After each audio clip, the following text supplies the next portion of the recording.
Hi everyone, I am Swati and I am a remote sensing GIS expert. I hold MTech degree in remote sensing and GIS as well as another master degree in environmental sciences. Currently I'm pursuing PhD and before pursuing PhD I was working for ISRO. So I'm glad to be here with you today and I'm going to looking forward to talking with you about geospatial technology and emerging field. So why we are calling it an emerging field? Because these days geospatial technology is playing a vital role in our day-to-day activities, as it is a part of most of the app-based or system-based things we are using today. Either it is related to navigation of road network, or it is related like we are using Google Maps or online delivery, Ola, Uber, etc. Everywhere we are using this geospatial field. So my today goal is to help you understand about this field.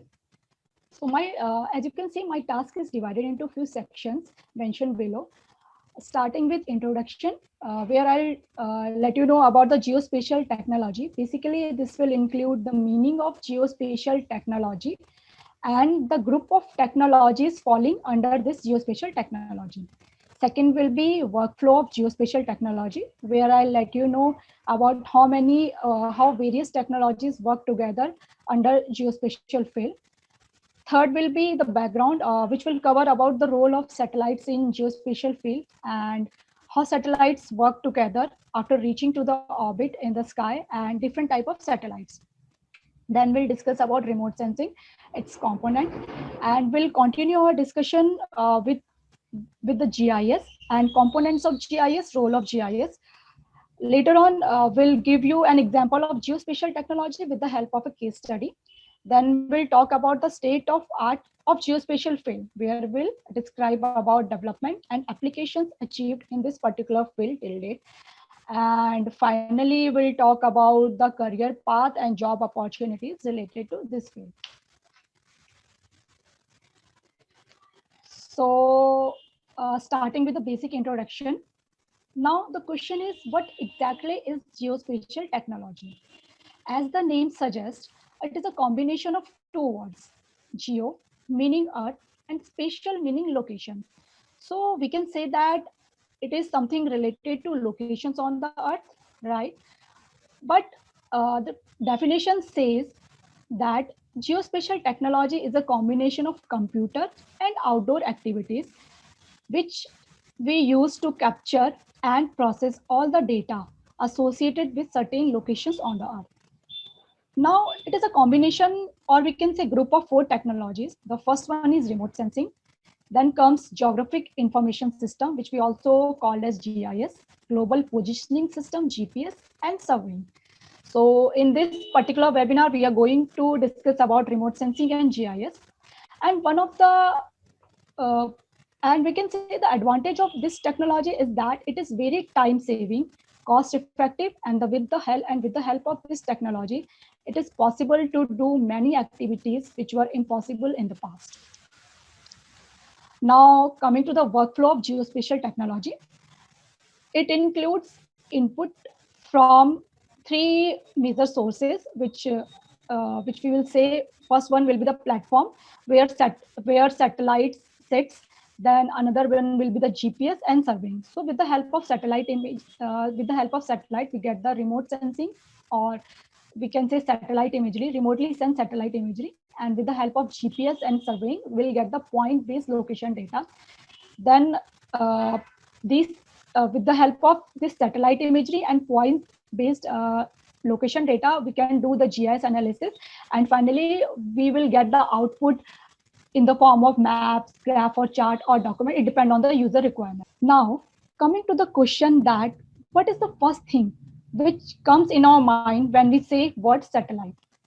So let's imagine this. Whenever we say satellite word, some satellite picture, some launching station a picture, or orbits, universe, sky, that usually comes in our mind. But the thing is, what happens next when one satellite reaches to the sky? Actually, what are their roles? and how do they operate, and how they send information to the receiving centers located on the Earth. So briefly, we'll discuss about all these questions. Actually, there are three major components of a satellite. And before launching of any satellite, these components already get decided. So these three major components are orbit. Orbit is the place where where satellite gets sits. Okay. Then the platform. Orbit contains the platform. Platform act as a carrier house for a sensor. And third component is sensor. Now, what is a sensor? Sensor is a device used to record electromagnetic energy coming back from the target and going to the target and convert this particular energy to signal so that it can be analyzed as a data or an image. There are actually two important terms which we usually say in remote sensing, or when we talk about the satellite. So these two important terms are data and information. Now, what is the difference between these two terms? Data is any raw or unprocessed information, example satellite image. And information is what? When we analyze the data, the raw data, and extract some information from the raw data, then we call it as an information. Example, I'll give you one example. Like, suppose some remote sensing imagery is there, and with the help of that particular imagery, we extracted some information like these are the places where roads are there, then these are the urban settlements, these are forests. So when we extract such type of features from any data like satellite imagery, we'll call it as an information. Now, coming to the point that how satellite provide information after reaching to the orbit. Actually, it is a 7-step process. So which start with, first one is energy source or illumination. So source of energy is required to illuminate or provide electromagnetic radiation to the target of interest, which will be located on the Earth. Now, what will be the target of interest? Target of interest will be any features on the land surface. Either it is built up area, forest, water bodies, even roads, etc. So all these things are the target features. Now, second one is the radiation and the atmosphere, which speaks about the contact and interaction of energy with various atmospheric particles and gases while traveling from source to target and vice versa. Then third one is the interaction of energy with the target. So once energy reaches to the target on the Earth, it interacts with the target, which depends on the properties of both target and energy, which could be in the form of absorption, scattering, reflection, and refraction. All these things, scattering, absorption, reflection, and reflection, we'll discuss later on. Then fourth step is the recording of energy by the sensor. So after it get after it get reflected, scattered, or emitted by the target, sensor records that particular energy. Then fifth step is the transmission, reception, and processing of electromagnetic energy after it get recorded by the sensor. So what happens? Sensor transmit the radiation in electronic form to various receiving and processing stations located on the Earth. And at this particular station, electronic energy get converted into images or data after processing. Now, sixth step is the interpretation and analysis. So interpretation and analysis of images, it can be visual or digital. So to extract information about the target, which was illuminated by the radiation, by the energy source. Now, seventh step is the application of interpreted and analyzed data for solving various problems. It may be related to natural resource management, health problem, day-to-day activities, and so on. Now, as you can see, from step 6, we can call it as a remote sensing. And step 6 and step 7, we can say it is a part of GIS process. Now, there are 4 types of satellite, we can say. So these 4 types are communication satellite, which is basically used for broadcasting, internet, telephone application, etc.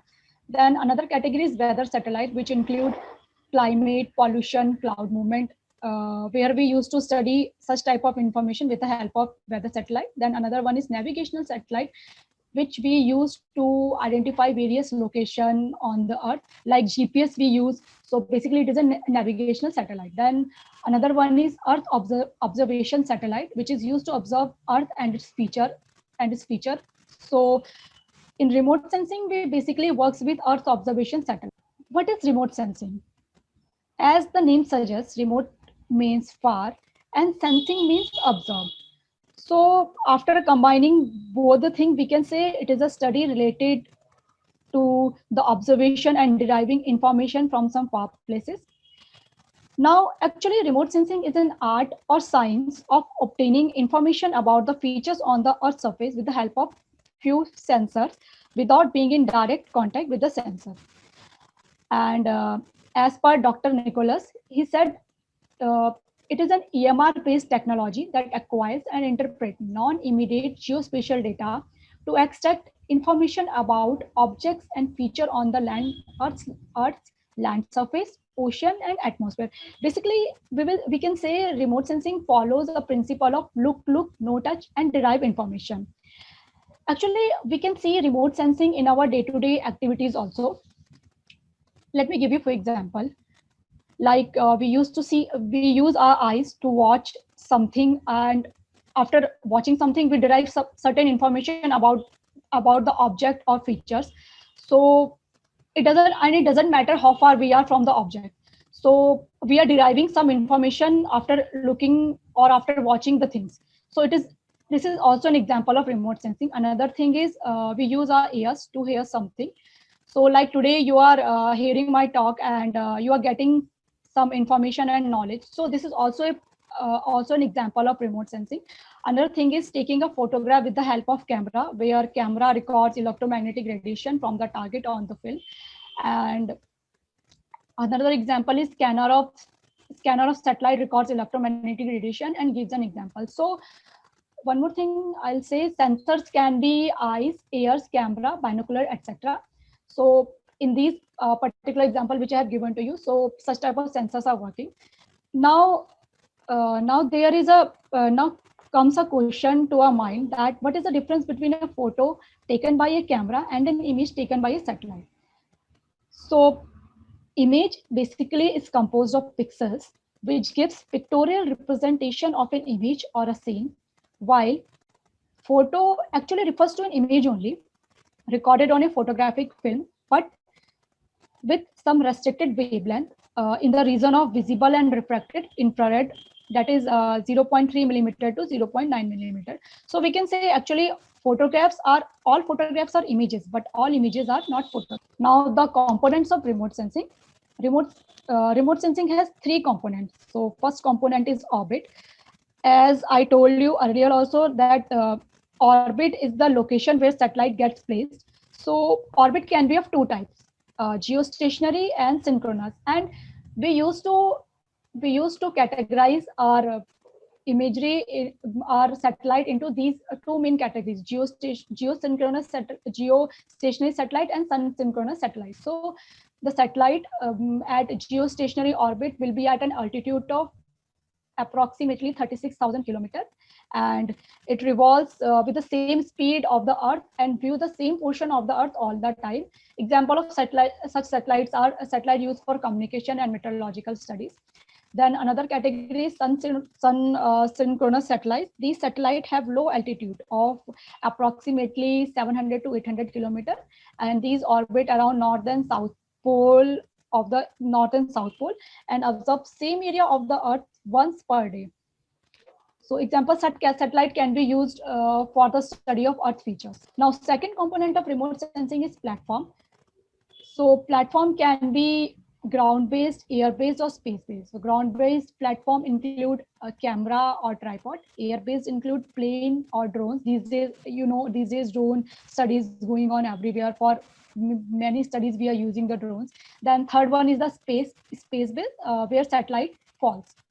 Now, the third component is the sensor. As I mentioned earlier, sensor record the electromagnetic energy, travel back from the target and convert this electromagnetic energy into signal. It can be of two types, active sensor and passive sensor. So active sensor are those sensors which uses their own source of energy so that they can emit radiation towards the target and record the reflected radiation emitted back from the target. Example of active sensor are human eye, camera, microwave energy. Then another type of sensor is passive sensor, which uses sun energy to send radiation toward the target and record the energy emitted back from the target. Now, one of the important steps from the 7-step process of satellite, which I told you earlier, it is the energy interaction. As I told before, energy and radiation and energy, when travel from the space to the target or vice versa, it gets interacted with the atmosphere as well as with the target itself in 4 ways. So what are the 4 ways? The first one is absorption of the energy. Here energy gets absorbed by various components and gets converted into other form of energy. Second one is the scattering. So scattering is similar to actually reflection only. And what happened and what first I'll let you know what is reflection. Reflection is what here radiation of energy bounces back from the target or from any object when they hit the target, and scattering is actually similar to reflection, but here direction of bounce back radiation is not fixed. It can scatter in any direction. So the direction is unpredictable in case of scattering, while it is predictable in case of reflection. Then fourth one is refraction or transmission. It is deflection of electromagnetic energy when it passes from one medium to another, both the medium may have different refractive index. Now, resolution. Actually, resolution is an important term which we usually discuss in remote sensing field, and this term plays very important role while dealing with the analysis of satellite image. So actually, what is resolution? Resolution, it is the ability to extract information from satellite images at the smallest separable quantity. And quantity can be in terms of pixel size, which is also known as spatial resolution. Then in terms of ability of a sensor to separate different bands and wavelength, known as spectral resolution. Third one is the repeativity of a sensor, that is how many times it can give a data for a particular location. We called it as temporal resolution. And fourth one is information about digital number called as radiometric resolution. Now, what is a pixel? Pixel is actually unit of an image which represents a real scene in 2D array arranged in rows and columns. Each pixel represents an area on the Earth surface, which is also known as spatial resolution. Like if we'll say the spatial resolution of an image is 30 meter, it means it will represent 30 meter by 30 meter of an area of on the Earth surface. Okay, so you can see in the figures I have shown below, like on the left hand side, you can see array of pixel in rows and column. And on the right hand side figure, it is a group of actually 4 small figure. In first figure, you can see an area and top figure. And in the second figure, you can see the zoom area of that particular satellite image. And in the third figure, you can see group of pixel. And in fourth figure, you can see a single pixel. So this is what a pixel, we can see a pixel in an image. Now comes to digital number. These represent value of pixel which ranges from 0 to. Now among all the type of resolution, the most important is spatial resolution, on which all the analysis depend. So we can divide satellite images on the basis of this spatial resolution. So we'll start with very high resolution images. So what are very high resolution images? Here we'll get the pixel size less than 5 meter, and such type of imageries we can use for extraction of detailed information. So as you can see the first image, here we can see something white and something red. So these white portion representing the building in the particular area, and those red areas are representing the tree crown in the particular area. So with the help of very high resolution imagery, we can access this type of information, very detailed information.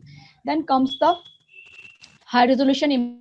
In high resolution imagery, the pixel size will be between 5 to 100 meter. And in the second image I have shown here, what will happen?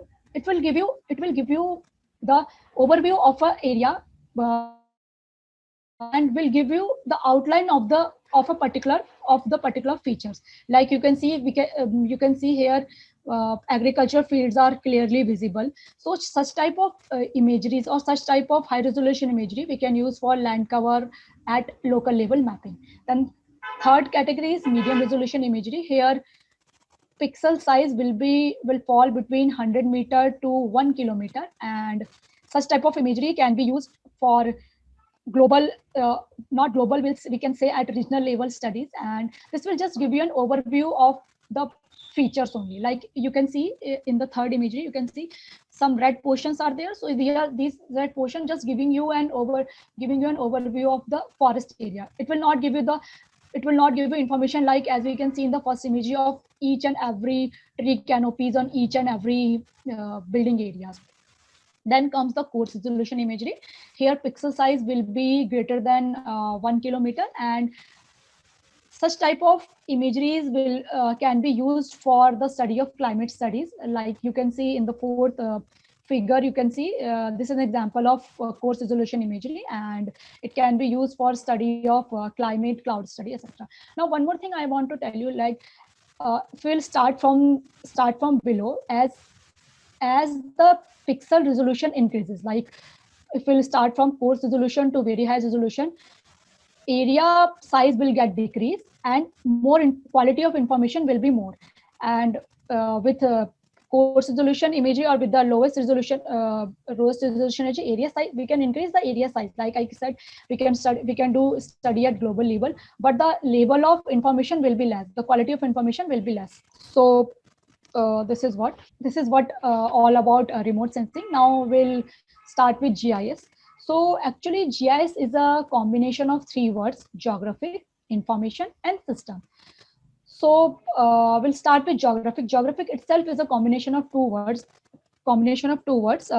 where geo means earth and graphy is the art to write or draw spatial information about the earth's surface. Okay.